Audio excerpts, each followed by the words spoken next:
FSA, HSA, HRA. That's a lot of letters, but what do they mean? Flexible spending arrangements, health savings accounts, and health reimbursement arrangements are types of accounts established to allow employees to pay for certain qualified expenses. Contributions are pre-tax and reimbursements are not taxed. The only catch is that those reimbursements must be for qualified medical expenses. So how do they differ? FSAs and HRAs are established and maintained by the employer, meaning that an employee's account is tied to the job. If employment is terminated, the employee forfeits the funds in the account. HSAs can be created by the employer or the employee, but may only be created to accompany a high-deductible health plan. HSAs are owned by the employee and are completely portable.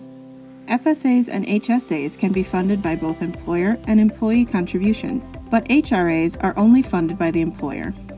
All funds in HRAs and HSAs carry over from year to year. FSAs follow the use it or lose it rule, which requires that funds be used up by the end of the plan year. If they're not, the employee forfeits the money.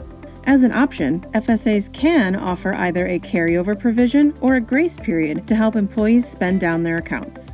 Unlike the other two plan types, FSAs can actually allow for 3 types of expense reimbursements: medical, dependent care, and adoption assistance. But separate accounts need to be established for each type of reimbursement. That's a quick breakdown of FSAs, HSAs, and HRAs. Want to learn more? Check out our e-learning courses